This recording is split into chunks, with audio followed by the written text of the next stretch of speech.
काफी समय पहले की बात है। प्रतापगढ़ नाम का एक राज्य था। वहाँ का राजा बहुत अच्छा था, मगर राजा को एक सुख नहीं था। वह यह कि उसके कोई भी संतान नहीं था और वह चाहता था कि अब वह राज्य के अंदर किसी योग्य बच्चे को गोद ले, ताकि वह उसका उत्तराधिकारी बन सके और आगे की बागडोर को सुचारू रूप से चला सके। और इसी को देखते हुए राजा ने राज्य में घोषणा करवा दी कि सभी बच्चे राजमहल में एकत्रित हो जाए। ऐसा ही हुआ। राजा ने सभी बच्चों को पौधे लगाने के लिए भिन्न भिन्न प्रकार के बीज दिए और कहा कि अब हम 6 महीने के बाद मिलेंगे और देखेंगे कि किसका पौधा सबसे अच्छा होगा। महीना बीत जाने के बाद फिर एक बच्चा ऐसा था जिसके गमले में वह बीज अभी तक नहीं फूटा था, लेकिन वह रोज उसकी देखभाल करता था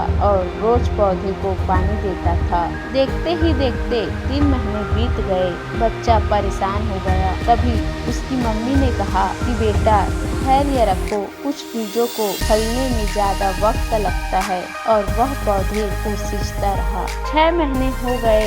राजा के पास जाने का समय आ चुका था, लेकिन वह डरा हुआ था। सभी बच्चों के गमलों में तो पौधे होंगे और उसका गमला खाली होगा, लेकिन वह बच्चा ईमानदार था और सारे बच्चे राजमहल में आ चुके थे।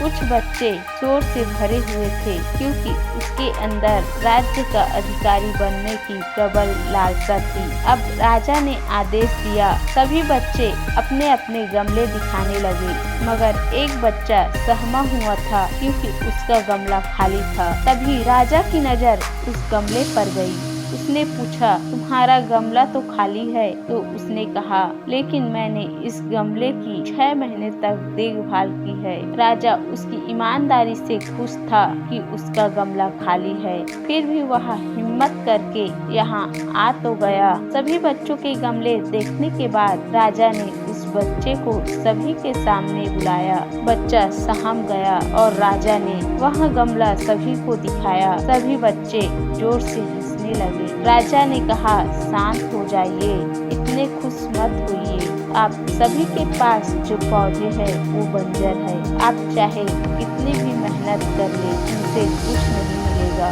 लेकिन असली बीज यही था। राजा उसकी ईमानदारी से बेहद खुश हुआ और उस बच्चे को राज्य का उत्तराधिकारी बना दिया गया। लेकिन हमें इस कहानी से क्या सीखने को मिला? मेरे हिसाब से अपने अंदर ईमानदारी का होना बहुत जरूरी है। अगर हम खुद के साथ ईमानदार है, जीवन के किसी न किसी पड़ाव में सफल हो ही जाएंगे। हमारी औकात हमें ही पता होती है। हम खुद को पागल बनाकर खुद का ही नुकसान करते हैं।